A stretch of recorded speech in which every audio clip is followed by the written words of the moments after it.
शांति ने अपने बेटे किशोर की शादी गांव के ही नामी हलवाई मटका राम की बेटी बिजली से की थी। बिजली भी शांति के घर की बहू तो बन चुकी थी, लेकिन बिजली को अपनी पहली रसोई में शांति कहती है। अरे ओ बहू, आज तेरी पहली रसोई है और तू अपने हाथों से बस ऐसा कुछ बना कि पूरे गांव में मटका राम और उसकी मिठाई से ज्यादा तेरे हाथों के बने पकवान के नाम हो जाए। अरे क्या बात है, आज तो मटका राम की बेटी की पहली रसोई है। फिर तो मटका राम की बेटी को अपने हलवाई बाप की तरह कुछ अच्छा ही बनाना आता होगा। हाँ हाँ रज्जू, देखते हैं क्या बनाती है मेरी बहू। माँ जी, मैं क्या कह रही थी, आपसे मुझे कुछ कहना था। हाँ हाँ बोल, तो अपनी ही है, शर्मा मत, बोल दे, क्या कहना चाहती है। यही कि मैं अभी बनाती हूँ, आप लोग बस कुछ देर इंतजार कीजिए। इतना कहने के बाद ही बिजली रसोई में जाती है और खुद का सर पीटते हुए कहती है, अरे अब माँ जी को कौन बताए कि मैं हलवाई की बेटी तो हूँ, मुझे तो सिर्फ खाना आता है और आज तो मेरी पहली रसोई है और मुझे कुछ भी समझ नहीं आ रहा कि मैं क्या बनाऊँ और कैसे बनाऊँ। क्या बात है बहू, तूने इतनी जल्दी इतना कुछ बना लिया, जलेबी, बर्फी, खीर भी है। अरे वाह वाह वाह रज्जो, देख रही है ना मेरी बहू ने क्या क्या बनाया है। अरे मटका राम की बेटी भी तो हलवाई निकली, मुझे तो ये सब देख देख कर ही मुंह में पानी आ रहा है। अरे खाना फिर, देख क्या रही है, कितना कुछ बना लाई है मेरी हलवाई बहू। शांति और रज्जो खाने में लगे हुए थे और वो खाते हुए बिजली और अपने समधी की खूब तारीफ भी कर रहे थे। लेकिन बिजली जो ये सब देख रही थी, वो मन ही मन खुद को कोस ही रही होती है। ये क्या, मैंने तो सही किया ना, अभी तो मैं माँ जी के तानों से बच गई और 4 लोगों के सामने मेरे पिताजी की नाक कटने से भी बच गई। अब अगली बार ऐसी मुसीबत आई ना तो सारा सच सबके सामने आ जाएगा और मैं ये नहीं चाहती हूँ। अरे बहू, वहाँ खड़ी खड़ी क्या सोच रही है, आना तू भी खा ले और खा कर देख कैसी बनी है तेरे हाथों की रसमलाई, गुलाब जामुन, जलेबी। आ भी जा, इतना क्या शर्मा रही है, अपनी रज्जो को देख कितनी बेशर्म है, बस खाए जा रही है, खाए जा रही है। नहीं नहीं माँ जी, ये मीठा नहीं खाती हूँ मैं, आप ही खाइए, मैं तब तक किचन का काम देख लेती हूँ। शांति, तेरे तो भाग्य ही खुल गए, क्या बहू लाई है। अब तो तेरे घर में मुझे हर दिन आना पड़ेगा, क्योंकि तेरी हलवाई बहू हर दिन कुछ न कुछ अच्छा ही बनाएगी। हाँ, तो इसका ये मतलब भी नहीं है कि पूरे दिन यहीं पड़ी मिले। जहाँ एक तरफ सबको बिजली के आने की खुशी थी इस बात से कि वो गांव के हलवाई मटका राम की बेटी है और वो तो बिल्कुल ही मटका राम की तरह मिठाई पकवान बनाती होगी, लेकिन सच्चाई से तो कोई भी अवगत नहीं था, जो कि मीठा और पकवान बिजली ने कभी रसोई में बनाया ही नहीं था। बिजली ने अपनी पहली रसोई में बनाई थी, वो उसके हाथों की नहीं बल्कि उसके पिता के हाथों की थी, जो कि उसने गांव से भिजवाई थी। और तो और सबके सामने परोस दिया कि वो उसने ही बनाया है। ऐसे ही दिन गुजरते हैं और गुजरते दिनों के साथ सब कुछ ठीक चल रहा होता है। लेकिन एक रोज रज्जो शांति के घर भागी भागी आती है और शांति से कहती है, शांति शांति, जल्दी से कांता के घर चल, उसके घर मेहमान आ चुके हैं, लेकिन हलवाई अभी तक नहीं आया। तेरे समधी का तो कहीं और काम चल रहा है, लेकिन इन्होंने मदन लाल को बुलाया था। तू तो जानती है कि वो कितना बड़ा बेवड़ा है, पीकर कहीं पड़ा होगा। अब तो बस तू ही कांता की इज्जत की लाज रख सकती है। अरे रज्जो, वो सब तो ठीक है, लेकिन तू चाहती क्या है कि मैं अपने समधी वाला धोती कुर्ता पहनकर खानशामा बन जाऊं? अरे तेरा समधी ना सही, लेकिन तेरी बहू तो है ना, उसे कितना अच्छा पकवान बनाना आता है। चल उसे बिना कुछ बोले ले चल, अब बस कैसे भी करके कांता की मदद करनी है। अरे मैंने तो अपनी बहू के बारे में सोचा ही नहीं, रुक अभी ही बहू को लेकर चलती हूँ, सब मिलकर जल्दी जल्दी मेहमानों के लिए खाना पीना बना देंगे। और होता भी ऐसा ही है। शांति और रज्जो बिजली को बिना कुछ बताए ही उसे कांता के घर लेकर पहुँचते हैं, जहाँ वो बिजली को लेकर जाते हैं और कहते हैं, बहू देख, बेटी के दरवाजे पर मेहमान आए हैं और अभी मैं तुझे कुछ भी नहीं समझा सकती हूँ, बस तू ये समझ कि अब ये सब मिलकर हम दोनों को ही संभालना है। हाँ बहू, बस उस दिन की तरह कुछ अच्छा बना दे और जल्दी कर। बहू क्या हुआ, तू कुछ बोल क्यों नहीं रही है? बहू बोल भी क्या हुआ, तू मूर्ति की तरह क्यों खड़ी है? माँ जी, मुझे तो कुछ भी बनाना नहीं आता, भले ही मैं हलवाई की बेटी हूँ। हाँ हाँ हाँ, मजाक कर रही है, मटका राम की बेटी है तू और तुझे खाना बनाना नहीं आता? ठीक है, मैं समझाती हूँ, ये कोई मजाक का समय नहीं है, लेकिन मुझे कुछ भी बनाना नहीं आता, ये तो सच है। मेरे पिताजी हलवाई हैं तो इसमें मेरी क्या गलती है? और मुझे तो खाना बनाना और खाना दोनों ही पसंद नहीं है। क्या बोला बहू तूने? खाना बनाना नहीं आता? हाँ, मुझे खाना बनाना नहीं आता। मुझे तो डॉक्टर बनना था, लेकिन आप सभी ने मिलकर मेरे अरमानों पर पानी फेर दिया, मेरा ब्याह करवा दिया। शांति का जब ये सुनना होता है तो उसका गुस्सा 7वें आसमान पर चढ़ जाता है और वो वहाँ से अपनी बहू का हाथ पकड़े हुए घर ले आती है। अभी के अभी अपने बाप को फोन मिला, मैं भी देखती हूँ तेरा बाप तुझे यहाँ से ले जाता है कि नहीं। माँ जी, ये आप क्या कर रही हो? पिताजी की क्या गलती है? देख, मैं घर में ज्यादा ड्रामा नहीं चाहती हूँ, तुझसे मैंने जितना कहा है तो उतना कर बस। बिजली भी अब अपने पिता हलवाई मटका राम को बुलाती है और मटका राम भी अपनी बेटी के ससुराल आता है। कहिए समधन जी, क्या हो गया? इतनी जल्दी जल्दी क्यों बुलाया मुझे? सब कुछ ठीक तो है ना? कहीं मेरी बेटी से कोई गलती तो नहीं हो गई? गलती? मैंने तो सोचा था कि आपकी बेटी को सब आता है, खाना पीना घर की सब जिम्मेदारी, लेकिन शायद मैं गलत थी। अब आप अपनी बेटी को ले जाइए, इसने मेरी नाक कटवा दी, इसे तो कुछ भी बनाना नहीं आता। अरे वो ये तो मैं जानता हूँ। वो क्या है ना, धीरे धीरे सीख जाएगी, बच्ची है ना। अब बड़े ही नाजों से पाला है मैंने अपनी बिटिया को।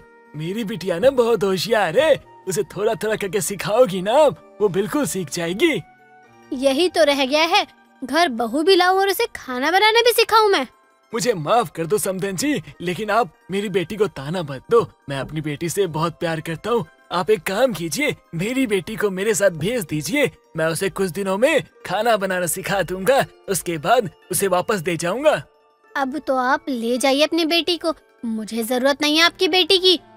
शांति ये बोलकर जैसे ही सोफे पर बैठती है, उसके सीने में बहुत तेज दर्द उठ जाता है और वो सोफे पर ही गिर पड़ती है। अरे क्या हो गया समधन जी? अरे समधन जी, अरे उठिए, अरे कोई पानी लाओ। पिताजी, इन्हें हार्ट अटैक आया है, रुकिए मैं दवा लाती हूँ। अरे ये क्या कह रही है बेटा तू? अरे समधन जी, अरे कुछ तो बोलिए। ये लीजिए पिताजी, ये माँ जी को खिला दीजिए। माँ जी, मुँह खोलिए अपना। मटका राम अब शांति को दवा देता है। बिजली अपनी सास को जल्दी से पानी पिलाती है और कुछ देर बाद ही शांति को होश भी आ जाता है और वो सीने पर हाथ रखते हुए अपनी बहू की तरफ देखती है। बहू, तूने मुझे ठीक किया। माँ जी, अभी आप लेटी रहिए, आपको आराम की बहुत जरूरत है। समधन जी, आज मेरी बेटी नहीं होती तो आप भी नहीं होती। मेरी बेटी ने आपकी जान बचाई है। मैंने तो अपनी बहू को घर में रहने वाली बहू बनाने का सोचा था, जो चूल्हा चौका करे और घर में ही रहे, लेकिन किसे पता था कि डॉक्टर बहू अपनी सास की जान बचाने का भी काम कर सकती है। बस मुझे नहीं चाहिए हलवाई बहू, तू जो कर रही है उससे ही कर। मैं तेरी सास और मैं तुझसे बहुत खुश हूँ। देर से ही सही, लेकिन शांति को अकल आती है कि जरूरी नहीं कि बहू को खाना ही बनाना आए। अगर बहू जान भी बचा पाए तो इससे बड़ी बात और क्या ही हो सकती है। मनोज, आज से तू अपनी माँ के साथ रहेगा और बहू तेरा बेटा तू अपने पास रखियो। अब हो गया बंटवारा सही। आखिर क्यों इस घर में बंटवारा हो रहा है, इस कहानी को जानने के लिए कुछ समय पीछे चलते हैं। निशा और मनोज की लव मैरिज होती है और मनोज की माँ सविता को भी अपनी नई बहू से बहुत उम्मीदें होती है कि उसके आने के बाद उसे सुख मिलेगा। लेकिन बहू शादी के कुछ दिनों बाद ही नखरे दिखाना शुरू कर देती है। ऐसे ही एक दिन सविता दिन के समय निशा को बोलती है, बहू चाय बना दे थोड़ी सी, मेरे सर में बहुत दर्द हो रहा है। मम्मी जी, अभी सुबह ही तो पी थी आपने, इतना सा काम आप खुद भी कर सकती हो ना, बार बार क्या मैं चाय ही बनाती रहूं? सविता खुद उठकर अपनी चाय बनाकर पीकर आराम करने चली जाती है, जिसके बाद निशा सास के कमरे में जाकर बोलती है, मम्मी जी आप यहाँ आराम कर रहे हो, थोड़ा हाथ पैर ही चला लो, मैं अकेले कपड़े धो रही हूँ। कम से कम आप अपने कपड़े तो धो सकती हो, या मेरे साथ ही हाथ बंटवा लिया करो। मेरे सर पर सारा काम डालकर आराम करने लग जाती हो। हाँ, धो लूंगी मैं तो अपने कपड़े अपने आप, तू साइड में रख दे। ऐसा करो, कपड़े मैं धो रही हूँ, आप खाना बना लो जाकर। अब तो बना रही हूँ, रात को तो खुद खाना बना लियो। सुबह का मैं बनाऊंगी, शाम का आप बनाना। मैं अकेले थोड़ी पिसती रहूंगी हर काम में, दोनों करेंगे ना। हर काम मैं ही करूँ तो तू किस लिए आई है फिर? और ये क्या आते ही आप ये करो आप वो करो, बंटवारा चल रहा है क्या यहाँ कोई? तो आप भी बहू लाई हो, कोई नौकरानी नहीं। खुद आप महारानी के जैसे आराम करो और मैं सारे घर का काम करूँ। काम तो बराबर बराबर करना पड़ेगा। शाम को मनोज के घर आते ही निशा अपने पति को सारी बात बताते हुए कहती है, आप ही बताओ, मैं ही करूँगी क्या सारा काम? मैं नहीं थकती क्या? सारा काम मैं ही करती हूँ और तुम्हारी माँ एक काम को हाथ नहीं लगाती। अरे यार कोई बात नहीं ना, कर लिया करो तुम ही। 3 लोग हैं घर में, कितना काम होता है करने को। ऐसे छोटे छोटे झगड़े घर में दरार डाल देते हैं। हाँ, अब तो आप अपनी माँ की ही साइड लोगे ना। मैं हूँ ही कौन? बहू तो दरार डालने के काम ही करती है ना। अरे यार मैं तो इसलिए ही बोल रहा हूँ ना कि घर में कलेश ना हो। रुको अभी मम्मी को भी जाकर बोलता हूँ। मनोज अपनी माँ के पास जाकर बोलता है, मम्मी आप थोड़ा काम करवा लिया करो उसके साथ मिलकर। मिलजुल कर करने में कितना समय लगेगा? हाँ, बहू के सिखाए में आ रहा है। उस 2 दिन की आई हुई की बातों में आकर तो मुझे बोल रहा है, जिसने तुझे पाल पोस कर इतना बड़ा किया, आज तो उसी को बताने आया है। तुझे क्या पता है कि मैं कितना काम करती हूँ? अबे यार मैं तो फंस ही गया हूँ तुम दोनों के बीच। उसको बोलो तो वो मुंह बनाती है, आपको बोलो तो आप मुंह बनाती हो। क्या करूँ मैं? मंदिर का घंटा हूँ जो दोनों तरफ से बजता रहूँ। मनोज गुस्से से अपने कमरे में चला जाता है। जिसके कुछ दिनों बाद दोनों सास बहू काम को लेकर एक बार फिर बहस करते हैं और बहू बोलती है, आज से मैं काम बांट देती हूँ, लड़ाई ही नहीं होगी हमारी। सुबह का खाना तो मैं बनाती हूँ, रात का आप बना लीजिएगा। एक दिन सफाई मैं कर लूंगी तो दूसरे दिन आप कर लेना। ठीक है, सुबह के बर्तन साफ करने का काम मेरा और रात के बर्तन तू साफ करेगी और अपने कमरे का काम तू कर लिया कर। मैं अपने कमरे का काम खुद कर लूंगी। ठीक है, अपना अपना काम करेंगे अब से। ये सही बंटवारा हो गया। कामों के साथ साथ ऐसे ही घर में छोटे छोटे बंटवारे होने लगे। इसी बीच निशा माँ भी बनने वाली थी और शादी को 1 साल होते होते निशा माँ बन गई और एक छोटे से बच्चे को जन्म दिया और सविता को एक पोते का सुख मिला। कुछ दिनों बाद ऐसे ही सविता एक सुबह बोलती है, ला बहू, मेरे पोते को मुझे दे दे, मैं इसे संभाल लेती हूँ। निशा बच्चे को अपनी सास को पकड़ा देती है, जिसके बाद उसकी सास अपने पोते को लाड प्यार कर रही होती है और उसे चूम रही होती है। तभी निशा ये सब देख लेती है, जिसके बाद वो अपने बच्चे को अपनी सास के हाथों से छीनते हुए कहती है, ये क्या कर रही हो आप? इसके गाल वाल चूमने की जरूरत नहीं है। क्या हो गया? प्यार ही तो कर रही थी। मैं अपने पोते से अब लाड भी नहीं लटा सकती क्या? मेरा भी तो पोता है। तूने ऐसे कैसे छीन लिया मेरे हाथों से? बच्चे के मुंह से मुंह लगाकर लाड लड़ा रही हो आप। बीमारी नहीं हो जाएगी उसे कोई? मुझे क्या बीमारी है कोई? बीमारी हो या ना हो, आपके मुंह की भाप तो जा रही होगी ना। कितनी नाजुक स्किन है उसकी। चूम रही हो ऐसे, दाने निकल गए तो? निशा अपने बच्चे को अपने कमरे में ले जाती है। शाम होने पर जब मनोज घर आता है तो उसके बाद वो आते ही फ्रेश होकर खुश होता हुआ अपने कमरे में जाने लगता है। तभी उसकी माँ उसे रोककर बोलती है, मनोज रुक जरा, तुझसे बात करनी है आज मुझे। हाँ बोलो माँ, क्या हुआ? कोई बात? हाँ बात तो बहुत है। आज बहू ने मेरे हाथ से मेरे पोते को छीन लिया और उल्टा सीधा सुनाकर भी गई मुझे। ऐसा क्यों करा उसने? अभी बुलाता हूँ उसको। निशा, निशा बाहर आओ। आप आ गए? पहले ये बताओ तुमने माँ के हाथ से दक्षु को क्यों छीना? अरे उल्टी सीधी हरकतें करेंगी तो छीनूंगी ही ना बच्चे को। पूरे मुंह पर किस कर रही थी उसके। माँ ये तो गलत है। वैसे प्यार कर लो बच्चे से, लेकिन मुंह से मुंह ऐसे ठीक नहीं है। अभी वो छोटा है, बच्चे को बीमारियाँ बहुत जल्दी लगती हैं। हाँ, आ गया लुगाई की बातों में। जोरू का गुलाम कहीं का, उसे तो कुछ बोल नहीं सकता तू। अरे किसी को कुछ नहीं बोल रहा, मैं तो दोनों से ही दुखी हो गया हूँ। मैं कहाँ जाऊँ? मैं दोनों की साइड ही बोलता हूँ। अच्छे भले मूड को खराब कर देते हो। बंदा थक कर घर आता है, वहीं तुम दोनों के कलेश शुरू हो जाते हैं। मेरा तो जीना हराम हो रखा है। बहुत हो गया, अब मैं इस घर में नहीं रह सकती। इनको बोलो हमारा हिस्सा दे और बंटवारा करके हमें इस घर से अलग कर दें। अबे यार कैसी बातें कर रहे हो? पहले तो घर के कामों को लेकर बंटवारे करते थे, आज तुम घर को लेकर बंटवारे की बात कर रही हो। बंटवारे से रिश्ते में दरार आती है, कुछ सोच समझ कर बोला करो। बंटवारा ठीक है बहू, मैं कर देती हूँ बंटवारा, लेकिन उससे पहले मेरी एक शर्त है और साथ ही ये बंटवारा मेरी बहन कमला के सामने होगा।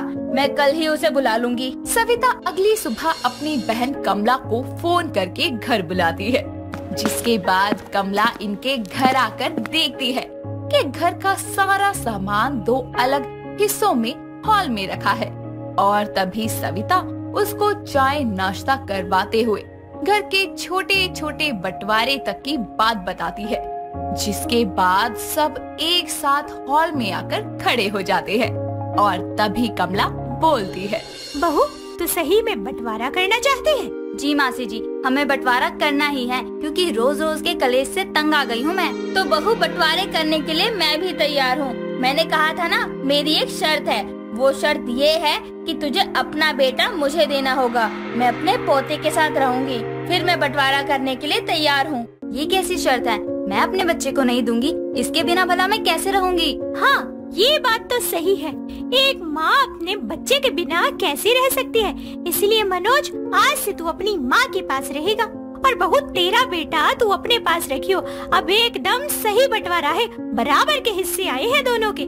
ये कैसी बात कर रहे हो आप मौसी जी? मैं अपने पति से कैसे अलग रह सकती हूँ और एक माँ होने के नाते मैं अपना बच्चा भी नहीं दे सकती, तो ये बंटवारा कैसे सही हुआ? हम भी तो वही कर रहे हैं। जब तू अपने बेटे के बिना नहीं रह सकती तो ये अपने बेटे से दूर कैसे रह सकती है? तेरे पास तो तेरा बेटा है, तेरा पति है, लेकिन इसके पास तो बस इसका बेटा है ना। तुम सास बहू के बंटवारे में एक को तो सब कुछ मिल जाएगा लेकिन दूसरे से सब कुछ छिन जाएगा। ये सरासर गलत है। मुझे माफ कर दो मासी जी, मुझसे बहुत बड़ी गलती हो गई। मुझे ऐसा नहीं करना चाहिए था। मैंने ये सोचा ही नहीं कि माँ जी का हमारे सिवा है कौन। बंटवारे के बाद उनके पास तो कुछ भी नहीं बचेगा। मुझसे नहीं, अपनी सास से माफी मांग। तुझे उसके साथ ही मिलकर रहना है। अरे छोटी मोटी लड़ाइयाँ किस घर में नहीं होती। इसका मतलब ये नहीं होता कि मुंह उठाकर घर का बंटवारा कर दो। और रही बात बच्चे की, तो तेरा बच्चा उसका भी तो पोता है। अरे उसका पूरा पूरा हक बनता है उसको प्यार करने का। उसे प्यार नहीं करेगी तो किसे करेगी? मासी जी मैं समझ गई। लो मम्मी जी, अपने पोते को पकड़ो।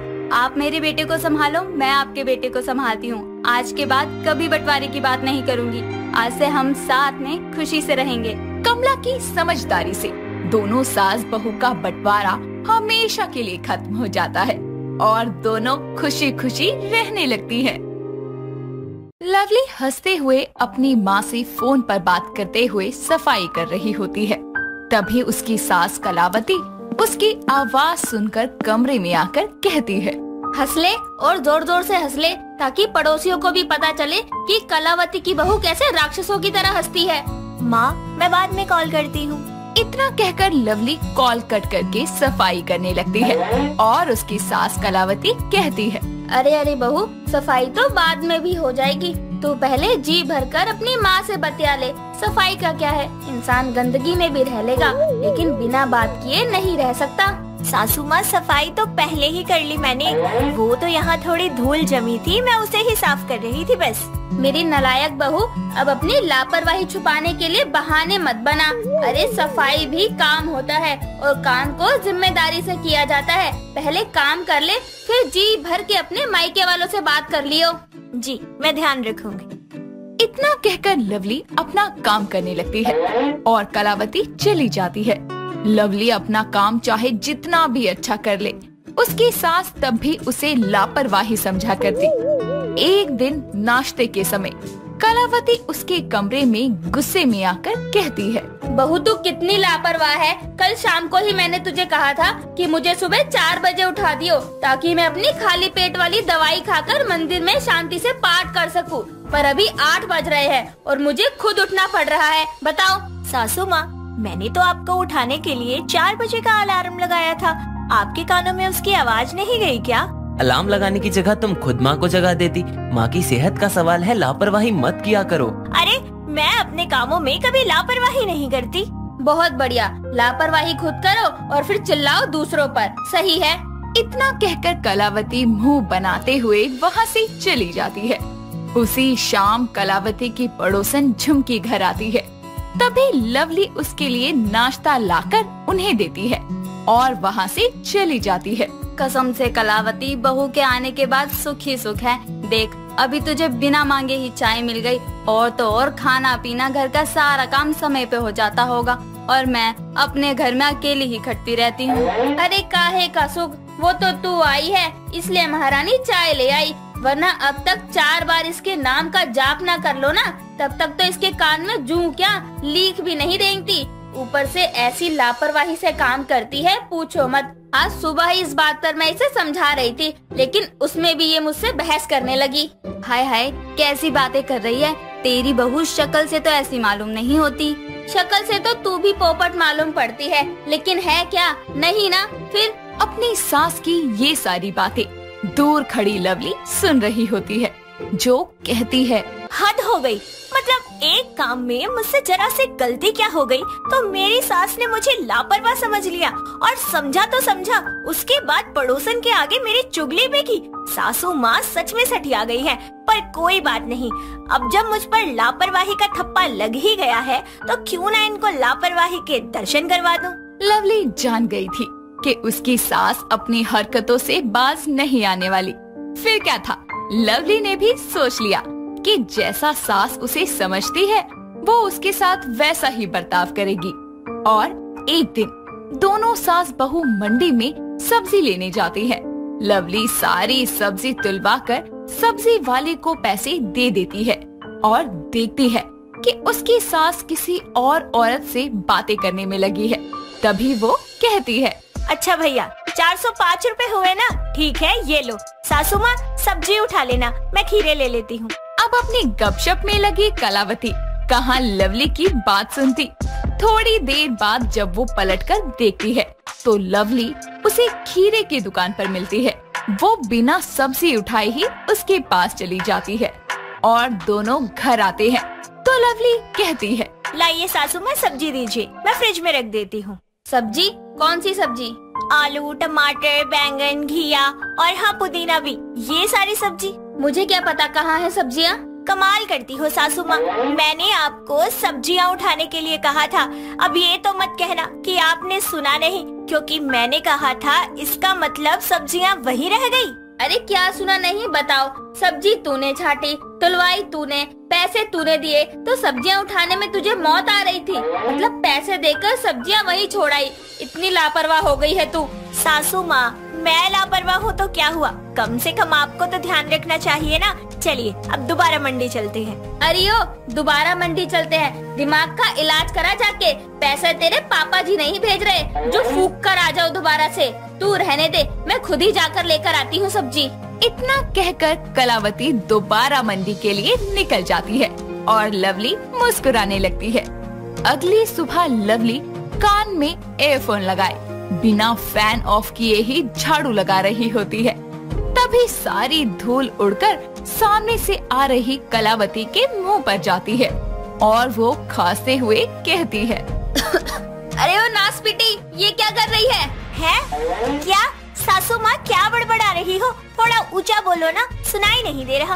अरे तभी वो जाकर फैन ऑफ करती है और उसके कान से एयरफोन निकालकर सोफे पर पटकते हुए कहती है, ये पंखा चलाकर कौन झाड़ू लगा रहा है? ये तो फूल झाड़ू लग रही है। ओहो, पंखा चल रहा था क्या? मुझे तो पता ही नहीं चला सासू माँ। मतलब बहू तू दिन पर दिन इतनी लापरवाह कैसे होती जा रही है? बताओ, सारी धूल मुझ पर उड़ेल दी। सासू माँ, मुझे याद ही नहीं आया कि झाड़ू लगाने से पहले पंखा भी बंद करना पड़ता है। आप सही कहती हो कि एक साथ दो काम करना लापरवाही ही होती है। मैं एक काम करती हूँ, झाड़ू कटका छोड़कर पहले आराम से गाने सुन लेती हूँ। वैसे भी झाड़ू पोछा तो मैं रोज ही करती हूँ, गाने तो मैं कभी कभी सुनती हूँ। इतना कहकर वो हंसते हुए वहाँ से चली जाती है। उसका ऐसा बर्ताव देखकर कलावती हैरान होकर बोलती है, ये बहू को आखिर हो क्या गया है? मैं जितनी बार इसे लापरवाह कहती हूँ, ये अगली बार उससे बड़ी लापरवाही करती है। आखिर चल क्या रहा है इसके दिमाग में? लवली के अब ज्यादा लापरवाह बनने से कलावती हैरान होने लगती है। समय बीतता है और अब लवली हर छोटे छोटे काम में लापरवाही करने लगती है। एक दिन हॉल में पोछा लगाते वक्त वो जानबूझकर पंखा नहीं चलाती। तभी फोन पर बात करते हुए साहिल वहाँ आता है और गीले फर्श पर फिसलकर धड़ाम से गिर पड़ता है। आए आए मेरी कमर। हाय हाय, कैसे गिर गया तू? ला मुझे अपना हाथ दे। कलावती साहिल को उठाने के लिए अपना हाथ आगे बढ़ाती है, लेकिन उसे उठाते उठाते वो खुद भी फर्श पर गिर जाती है और कहती है, हाय दैया, मार डाला रे। अरे नासपीटी, पोछा लगा रही है या फर्श धो रही है? इतना गीला कर रखा है फर्श, अरे अकल क्या घास चरने गई है तेरी? अरे लवली, जब इतना गीला पोछा लगा रही थी तो पंखा भी चालू कर लेती ताकि फर्श सूख सके।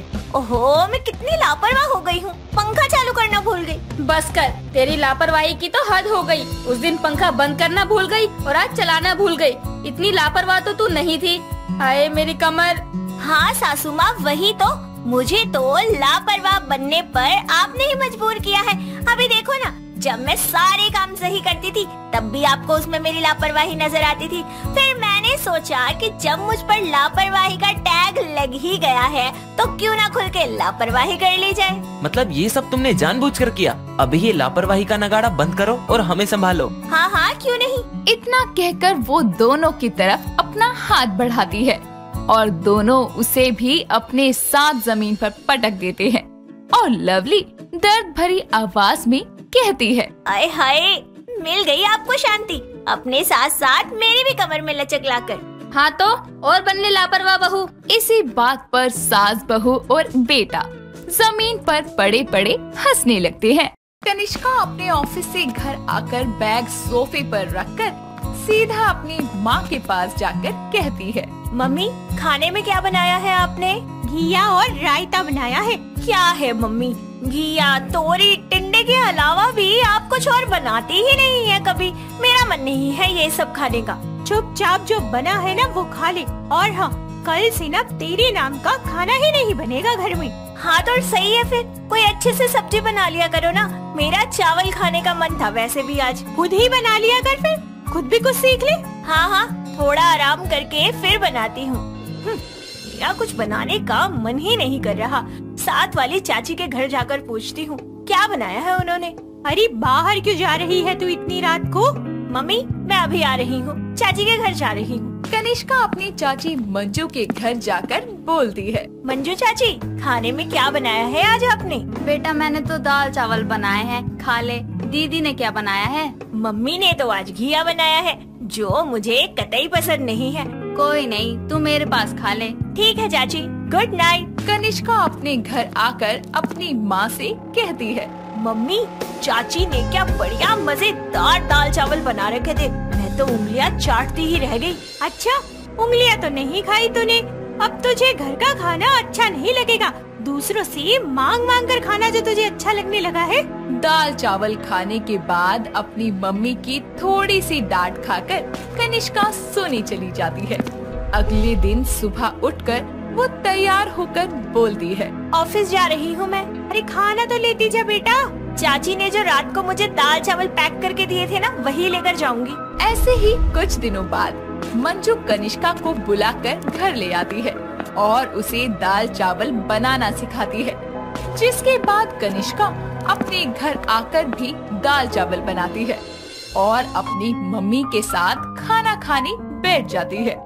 तभी उसकी माँ खाते हुए बोलती है, बहुत बढ़िया खाना बनाया बेटा तूने। पहली बार इतना बढ़िया खाना बनाया ना कि पूछे मत। ऐसे ही कनिष्का को दाल चावल खाने का भारी शौक चढ़ जाता है और वो आए दिन दाल चावल बना बना कर खाती रहती। तभी उसकी माँ एक दिन कहती है, अरे अपने ससुराल वालों को क्या आए दिन दाल चावल बनाकर खिलाया करेगी, कुछ और बनाना भी सीख ले। मम्मी मैं कुछ भी बना सकती हूँ, सब कुछ आता है मुझे बनाना। चल सही है, कम से कम मेरे सर की बला तो टली। अब तू अपने ससुराल वालों को भूखा तो नहीं मरने देगी, कुछ तो बनाकर खिला ही देगी। ऐसे ही कुछ दिनों बाद कनिष्का के लिए प्रदीप नाम के लड़के का रिश्ता आता है और लड़के की माँ तारा और पिता सुरेंद्र कनिष्का को देखकर कहते हैं, बेटा घर का काम और खाना बनाना आता है ना, क्या क्या बना लेती हो? जी सब कुछ बनाना आता है, सब बना लेती हूँ। मुंह बनाना तो नहीं आता ना छोटी छोटी बातों पर? अरे नहीं नहीं, कैसी बातें कर रही हैं आप, मेरी बिटिया बड़ी समझदार है। फिर तो बढ़िया है। चलो भाई, हमें तो बहू बहुत पसंद है। क्यों तारा, अब आप बताओ कैसी लगी बहू? हाँ सही है बहू तो।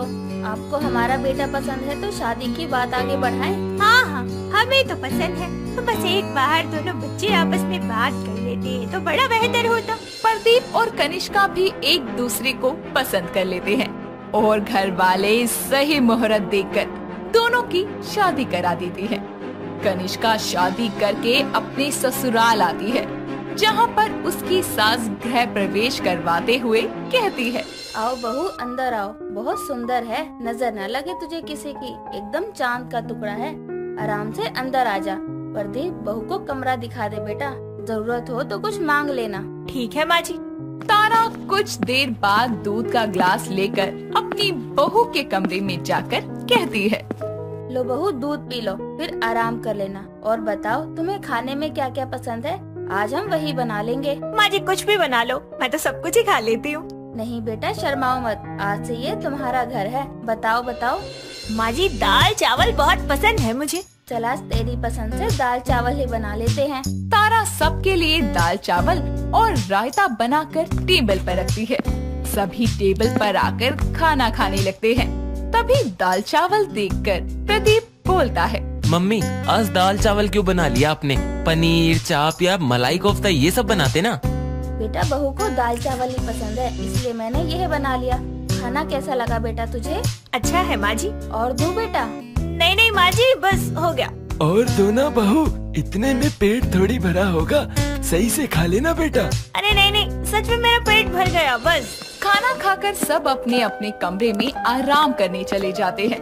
ऐसे ही कुछ दिन बाद कनिष्का के हाथों की मेहंदी उतरते ही वो पूरा घर संभालने लगती है और खाना भी बनाती है। एक रात कनिष्का सबके लिए दाल चावल बनाती है। सभी खाना खाने बैठ जाते हैं, जिसके बाद खाना देखकर फिर प्रदीप कहता है, क्या बात है, लगता है आपको दाल चावल बात बहुत पसंद है। आज भी दाल भात चोखा ही बनाया है इसी खुशी में आपने। आत्मा प्रसन्न हो गई, बहुत अच्छा खाना बनाया है बहू ने। सच में बहुत ही अच्छा बनाया है तुमने दाल भात चोखा। एक्सपर्ट हो तुम, शेफ थी क्या पहले? इतना अच्छा खाना बनाना किससे सीखा? जी वो मैंने मेरी चाची से बनाना सीखा था। सच में बहू तारीफ लायक है, आज का खाना बहुत अच्छा बना है। तारीफ सुनकर कनिष्का बहुत खुश होती है, जिस पर उसे शगुन भी मिलता है। और ऐसे ही कनिष्का रोज दाल चावल बनाकर रख लिया करती।